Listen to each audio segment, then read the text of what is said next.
Under the sea, under the sea. Down where it's wetter, down where it's better. Take it from me. Did I just quote Ariel? I might have. But what I'm really focused on is fish.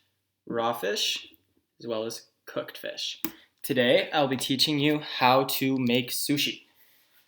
Couple basic things. This is called a maki-su, and this will be our bamboo mat that we will need, as well as this nori, which is seaweed.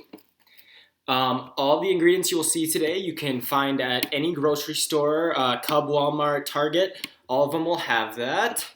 So probably the most important part, in my opinion, the rice. The rice is not very hard to make if you've made rice before. You should know. The only thing that you will need for that is rice vinegar, salt, and sugar. So what I'm going to do is I'm going to dip my hands in this bowl of water, take out a pinch full of rice, and an important aspect, there's a shiny side and there's a rough side. You want that shiny side down, so that's what you're going to be eating on the outside. And then we're going to place this rice in. A couple fun facts about sushi. Sushi was not originated in Japan. Japan made it mainstream. Sushi was originated in about 1850 in Thailand, they believe, actually. But like I said, Japan made it mainstream when American soldiers came in and had sushi and just fell in love with it. And then sushi ended up coming to America about 50 years later, 25 years later, about 1950. So the first roll I'm going to do is a spicy tuna roll. So we're going to cut off a very thin slice of this. You almost want to be able to see through it. I'm going to place that down. I'm going to do the same thing again.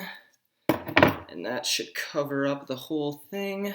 And then this special baby I got here, this is spicy mayo. It is made with sriracha and mayo. That's it. Very easy.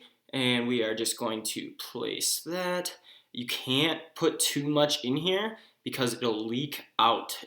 This paper the seaweed is pretty delicate, and it doesn't like wet stuff very much, so you gotta be careful.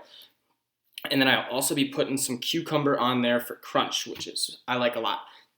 Pro tip, 2 fingers in the bowl, and then just barely wet the outside of that. So this is the tricky part, people think, but it's not that hard. What we're gonna do here is we're gonna flip this end and try to put it right to the base side of the rice. So if you even wanna use your fingers a little bit, you can, and boom, that's it. And we're gonna form it. It's not a burrito, no this and that. Form it like this. And then there's a little extra piece like that, so we're just gonna go over one more time, and that's why I use the water for. And boom shakalaka, you got sushi. What we're gonna do with this, very important to have a clean, sharp knife. This stuff will break apart so easy you don't even know it. What we're gonna do is we're gonna cut right down the middle, kind of saw at it a little bit, till we have 2 halves, and then cut it in the middle again, another 2 halves. Cut it in the middle one more time. We now have 4 pieces, and you can leave it like this if you want. I like it a little bit smaller and more manageable, so we're gonna cut it one more time.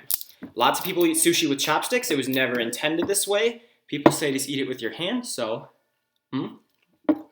Oh, that's really good, guys. That is very good.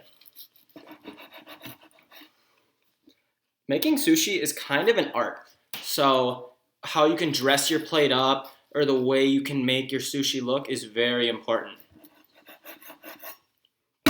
So, one more cut. Sorry about that. We're putting this down. And now we have 7 pieces of beautiful sushi. Some soy sauce.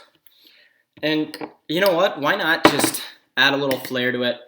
They like to do this at the restaurant. Place a little bit on top. So, if anybody is interested in learning how to do this, my video is great. It's almost a trial and error situation, so I really recommend trying it out for yourself. It's so cheap. Bamboo mat, $3. You can get a giant thing of rice, and the seaweed, 8 pieces for $5 as well. So I guess all I have to say is let's eat.